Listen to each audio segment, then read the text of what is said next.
അസ്സലാമു അലൈക്കും dear friends. ഇന്നത്തെ നമ്മുടെ സ്പെഷ്യൽ നിങ്ങൾ ആരും ഇതുവരെയും ട്രൈ ചെയ്ത് നോക്കിയിട്ടില്ലാത്ത ഒരു അടിപൊളി വെറൈറ്റി റെസിപ്പിയാണ്. നമ്മുടെ ഈ വീഡിയോ കണ്ടുകൊണ്ടിരിക്കുന്ന സമയത്ത് നിങ്ങൾക്ക് ഇഷ്ടപ്പെടുകയാണെങ്കിൽ ഒന്ന് ലൈക്ക് ചെയ്തേക്കണേ. അതുപോലെ തന്നെ നമ്മുടെ ഈ ചാനൽ ആദ്യമായിട്ട് കാണുന്നവരും ഇതുവരെയും സബ്സ്ക്രൈബ് ചെയ്യാത്തവരും പ്ലീസ് ഒന്ന് സബ്സ്ക്രൈബ് ചെയ്തേക്കണേ. ഞാനിടുന്ന വീഡിയോസ് ഉടനടി കിട്ടുന്നതിനായി സബ്സ്ക്രൈബ് ബട്ടന്റെ തൊട്ടടുത്ത് കാണുന്ന ബെല്ലൈക്കൺ കൂടി ക്ലിക്ക് ചെയ്തിട്ട് ഓൾ എന്ന ഓപ്ഷൻ എനേബിൾ ചെയ്യാനും മറക്കല്ലേ. ആദ്യം തന്നെ ഇതിനായിട്ട് ഒരു ബൗളിലേക്ക് 250 ml കപ്പിന് 1 കപ്പ് മൈദ ഇട്ട് കൊടുക്കാം. ഈ മൈദയിലേക്ക് ആവശ്യത്തിനുള്ള ഉപ്പ് ചേർത്ത് കൊടുക്കാം. ഒരു 1/2 ടീസ്പൂൺ ഉപ്പ് ചേർക്കാം. ഇനി ഇതിലേക്ക് 2 ടേബിൾ സ്പൂൺ എണ്ണ ഒഴിച്ചു കൊടുക്കാം. ഇനി ഉപ്പും എണ്ണയും മാവുമായിട്ടൊന്ന് മിക്സ് ചെയ്തെടുക്കാം. ഇപ്പം ദാ ഉപ്പും മാവും എണ്ണയായിട്ട് നന്നായിട്ട് മിക്സ് ചെയ്തെടുത്തിട്ടുണ്ട്. ഒരു രീതിക്ക് റെഡിയാക്കി എടുക്കാം. ഇനി ആവശ്യത്തിന് വെള്ളം ഒഴിച്ചിട്ട് ഈ മാവൊന്ന് കുഴച്ചെടുക്കാം. അപ്പോൾ വെള്ളം കുറച്ചായിട്ട് ഒഴിച്ചു കൊടുക്കുക. അപ്പോൾ 1/2 കപ്പ് വെള്ളം ഞാൻ എടുത്തിട്ടുണ്ട്. സാധാരണ പച്ചവെള്ളം തന്നെയാണ് എടുത്തിട്ടുള്ളത്. നമ്മൾ ചപ്പാത്തിക്കൊക്കെ കുഴയ്ക്കുന്നത് പോലെ അങ്ങ് കുഴച്ചെടുത്താൽ മതിയാവും. മൈദയ്ക്ക് പകരം ഗോതമ്പിലും ചെയ്തിട്ട് എടുക്കാം. പക്ഷെ മൈദയിലാകുമ്പോൾ കുറച്ചും കൂടെ പെർഫെക്റ്റ് ആയിട്ട് കിട്ടും. എനിക്കിപ്പോൾ ഒരു 1/4 കപ്പ് വെള്ളത്തിൻ്റെ ആവശ്യമേ വന്നിട്ടുള്ളൂ. നമ്മൾ എടുക്കുന്ന ഓരോ മൈദയ്ക്ക് അനുസരിച്ച് വെള്ളത്തിൻ്റെ അളവിന് വ്യത്യാസം ഉണ്ടാവും. നല്ലതുപോലെ കുഴച്ച് നമുക്ക് സോഫ്റ്റ് ആക്കി മാവ് ഒന്ന് ഉരുട്ടിയെടുക്കാം. അപ്പോൾ മാവ് നല്ലതുപോലെ ഒന്ന് കുഴച്ചെടുത്തിട്ടുണ്ട്. ഒരുപാട് അങ്ങ് മാവ് ലൂസായി പോകരുത്. നല്ല കട്ടിയായിരിക്കണം, പക്ഷെ മാവ് നല്ല സോഫ്റ്റും ആയിരിക്കണം. ആ ഒരു രീതിക്ക് കുഴച്ചിട്ടെടുക്കുക. ഞാനിപ്പോൾ 1 കപ്പ് അളവിലാണ് ഈ മാവ് റെഡിയാക്കി എടുക്കുന്നത്. നിങ്ങൾക്ക് വേണമെന്നുണ്ടെങ്കിൽ അതിൽ കൂടുതൽ മാവ് എടുത്തിട്ട് ചെയ്യാവുന്നതാണ്. അപ്പോൾ ബാക്കിയെല്ലാം അതിനനുസരിച്ച് കൂടുതൽ എടുക്കേണ്ടി വരും. മാവ് ഒന്ന് കുഴച്ചെടുത്തിട്ടുണ്ട്. ഇനി ഇതിന്റെ മുകളിൽ ഡ്രൈ ആവാതിരിക്കാൻ കുറച്ച് എണ്ണ ഒന്ന് തടവി കൊടുക്കാം. കുറച്ച് സമയം ഇത് റെസ്റ്റ് ചെയ്യാൻ വെക്കാം. മൈദയല്ലേ, കുറച്ച് സമയം ഒന്ന് റെസ്റ്റ് ചെയ്യാൻ വെക്കണം. മാവ് നമ്മൾ റെസ്റ്റ് ചെയ്യാൻ വെച്ചിരിക്കുന്ന സമയം കൊണ്ട് ഒരു ചൂടായി കിടക്കുന്ന പാത്രത്തിലേക്ക് 1 ടേബിൾ സ്പൂൺ വെളിച്ചെണ്ണ ഒഴിച്ചു കൊടുക്കാം. എണ്ണ ഒന്ന് ചൂടാവട്ടെ. അപ്പോൾ എണ്ണ ഒന്ന് ചൂടായതിനു ശേഷം ഇതിലേക്ക് 1 ടേബിൾ സ്പൂൺ ഇഞ്ചി വെളുത്തുള്ളി നീളത്തിൽ കട്ട് ചെയ്തെടുത്തതാണ്. വേണമെന്നുണ്ടെങ്കിൽ ചതച്ചിട്ടെടുക്കാം, എങ്ങനെ വേണമെന്നുണ്ടെങ്കിലും അരിഞ്ഞെടുക്കാവുന്നതാണ്. അതുപോലെ തന്നെ ഇതിലേക്ക് 2 പച്ചമുളക് നീളത്തിൽ കട്ട് ചെയ്തും കൂടി ചേർത്ത് കൊടുക്കാം. അവരവരുടെ എരിവിനനുസരിച്ച് പച്ചമുളക് ചേർത്ത് കൊടുക്കുക. നല്ല എരിവുള്ള പച്ചമുളകാണെന്നുണ്ടെങ്കിൽ ഒരെണ്ണമൊക്കെ എടുത്താൽ മതിയാവും. ഞാനിപ്പോൾ എല്ലാം നീളത്തിലാണ് കട്ട് ചെയ്തെടുത്തിട്ടുള്ളത്. ഒരു 10 സെക്കൻഡ് ഒന്ന് ഇളക്കി കൊടുത്ത് ആ വെളുത്തുള്ളിയുടെയും ഇഞ്ചിയുടെയും പച്ചമുളകിന്റെ ആ പച്ചച്ചുവ ഒന്ന് മാറി കിട്ടുന്നവരെ ഒന്ന് ഇളക്കി കൊടുക്കുക. ഫ്ലെയിം മീഡിയം ഫ്ലെയിം വെച്ച് കൊടുക്കുക. ഇപ്പോൾ ഒരു 10 സെക്കൻഡ് ഇളക്കി കൊടുത്ത് ആ ഇഞ്ചിയുടെയും വെളുത്തുള്ളിയുടെയും പച്ചമുളകിന്റെ പച്ചച്ചുവയൊക്കെ ഒന്ന് മാറിയിട്ടുണ്ട്. ഇനി ഇതിലേക്ക് മീഡിയം സൈസ് 3 സവാള നീളത്തിൽ കട്ട് ചെയ്ത് ചേർത്ത് കൊടുക്കാം. ഇനി സവാള ഒന്ന് പെട്ടെന്ന് വായന്ന് കിട്ടുന്നതിന് വേണ്ടിയിട്ട് ഒരു 1/2 ടീസ്പൂൺ ഉപ്പ് ചേർക്കാം. ഉപ്പ് കുറവുണ്ടെന്നുണ്ടെങ്കിൽ ലാസ്റ്റിൽ ഉപ്പ് ചേർത്ത് കൊടുത്താൽ മതിയാവും.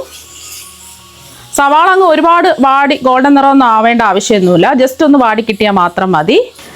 അപ്പോൾ സവാളയൊക്കെ ജസ്റ്റ് വാടി കിട്ടിയിട്ടുണ്ട്. ഒരുപാട് അങ്ങ് വാടേണ്ട ആവശ്യമില്ല.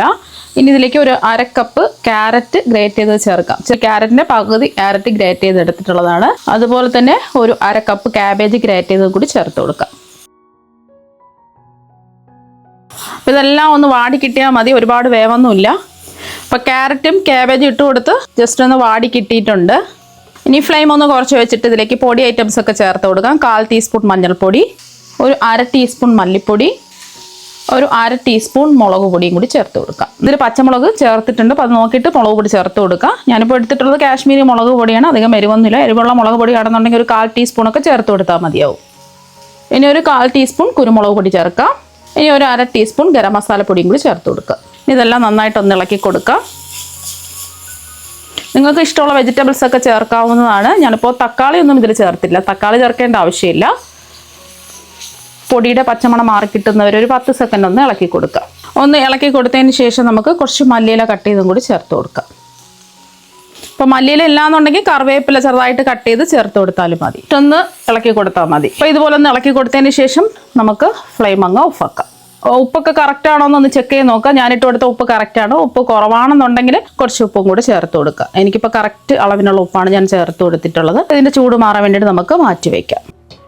ഇനി ഒരു ബൗളിലേക്ക് 2 ടീസ്പൂൺ മൈദ ഇട്ട് കൊടുക്കുക. ഇനി ഇതിലേക്ക് കുറച്ച് വെള്ളം ഒഴിച്ച് നല്ല കട്ടിയുള്ള ഒരു ബാറ്ററായിട്ട് റെഡിയാക്കി എടുക്കണം.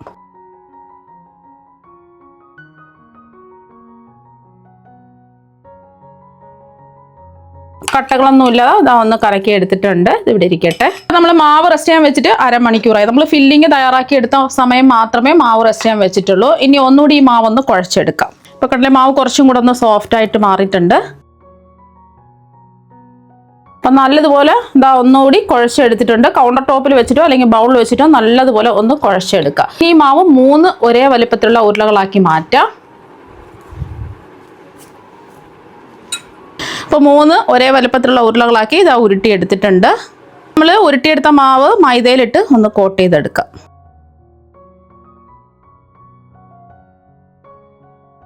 ഇനി ഇതൊന്ന് പരത്തിയെടുക്കാം.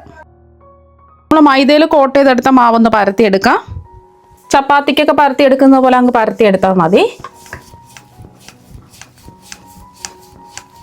കനം കുറച്ച് ഇതൊന്ന് പരത്തിയെടുത്തിട്ടുണ്ട്. ഇനി നമ്മൾ പരത്തിയെടുത്തതിൻ്റെ 4 വശവും ഒന്ന് കട്ട് ചെയ്ത് മാറ്റാം.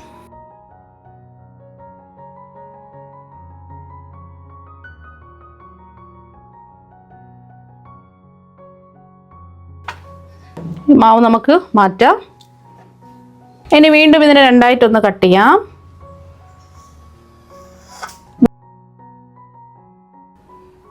വീണ്ടും ഇതിനെ 4ആയിട്ടൊന്ന് കട്ട് ചെയ്യാം. അപ്പം നമ്മൾ പരത്തി കട്ട് ചെയ്തെന്നും ഒരു ഷീറ്റ് ഇതായി എടുത്തിട്ടുണ്ട്. ഇതിൻ്റെ നടുവിലായിട്ട് നമുക്ക് ചീസിൻ്റെ പകുതി ചീസ് സ്ലൈസ് കട്ട് ചെയ്തെടുത്തത് ഇതാ വെച്ച് കൊടുത്തിട്ടുണ്ട്. ഇനി ഈ ചീസിൻ്റെ മുകളിലായിട്ട് നമ്മുടെ ഫില്ലിങ് അങ്ങ് വെച്ച് കൊടുക്കുക. ഒരുപാട് അങ്ങ് വെക്കരുത്, കുറച്ച് വെച്ച് ഇതുപോലെ ഒന്ന് വെച്ച് കൊടുക്കുക. ഇനി ഈ ഭാഗം ഒന്ന് നമുക്ക് മൈദ ഒന്ന് തേച്ച് കൊടുക്കാം. ഈ ഭാഗം മാത്രം മൈദ ഒന്ന് തേച്ച് കൊടുക്കുക. ഇനി നമുക്ക് ഇതൊന്ന് റോൾ ചെയ്തെടുക്കാം. ഇതുപോലെ ഒന്ന് റോൾ ചെയ്തെടുക്കാം. അപ്പോൾ അത് റോൾ ചെയ്തെടുത്ത് ഇവിടെ അങ്ങ് ഒട്ടിച്ച് വെച്ച് കൊടുക്കുക. അപ്പോൾ ഈ ഭാഗം പ്രസ് ചെയ്യുമ്പോൾ കുറച്ചും കൂടെ ഒന്ന് പരന്ന് വരും. ഇനി ഈ ഭാഗത്ത് നമുക്ക് കുറച്ച് മൈദ ഒന്ന് തേച്ച് കൊടുക്കാം. ഇനി ഇത് കയ്യിലെടുത്തതിന് ശേഷം ഇതുപോലെ ഒന്ന് തിരിച്ചു കൊടുക്കുക. ഈ ഭാഗവും ഇതുപോലെ ഒന്ന് തിരിച്ചു കൊടുക്കുക.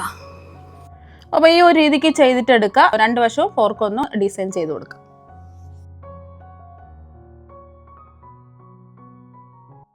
ഇതുപോലെ ഒന്ന് പ്രസ് ചെയ്ത് കൊടുക്കുക.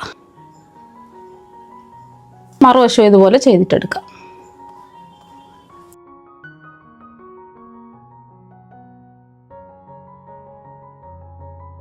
അപ്പോൾ ഇതുപോലെ ബാക്കിയെല്ലാം നമുക്ക് റെഡിയാക്കി എടുക്കാം.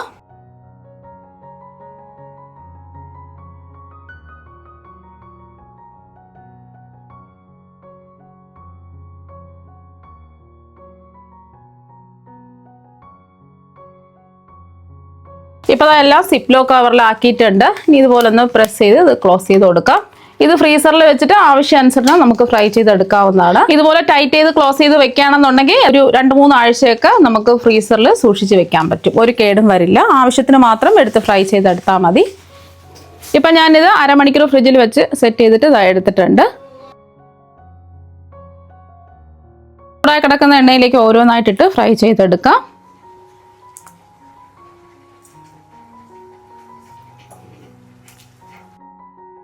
ഫ്ലെയിം മീഡിയം ഫ്ലെയിം വെച്ച് കൊടുക്കുക. ഒരു വശം ഒന്ന് മൊരിഞ്ഞ് വരുന്ന സമയത്ത് തിരിച്ചിട്ട് കൊടുക്കുക. അപ്പോൾ തിരിച്ചും മറിച്ചിട്ട് നല്ലൊരു ഗോൾഡൻ നിറമായിട്ടുണ്ട്. ഇനി എണ്ണയിൽ നിന്ന് കോരി മാറ്റാം.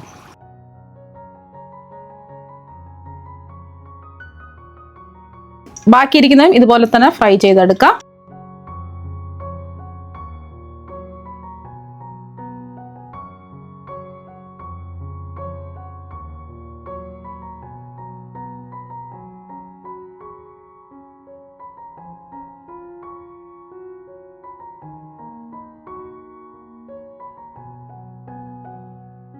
ഇപ്പോൾ ഇതെല്ലാം ഫ്രൈ ചെയ്തെടുത്തിട്ടുണ്ട്. പുറത്ത് നല്ല ക്രിസ്പിയാണ്, നല്ല അടിപൊളി ടേസ്റ്റാണ് കഴിക്കാൻ വേണ്ടിയിട്ട്.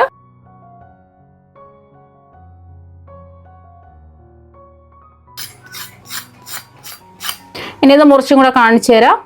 അപ്പം നിങ്ങളെല്ലാവരും ഇതുപോലെ ഒരു പ്രാവശ്യം ഒന്ന് ട്രൈ ചെയ്ത് നോക്കുക. തീർച്ചയായും നിങ്ങൾക്ക് എല്ലാവർക്കും ഒരുപാട് ഇഷ്ടമാകും. അപ്പോൾ നമുക്ക് മറ്റൊരു വെറൈറ്റി വീഡിയോ ആയിട്ട് വീണ്ടും കാണാം. താങ്ക്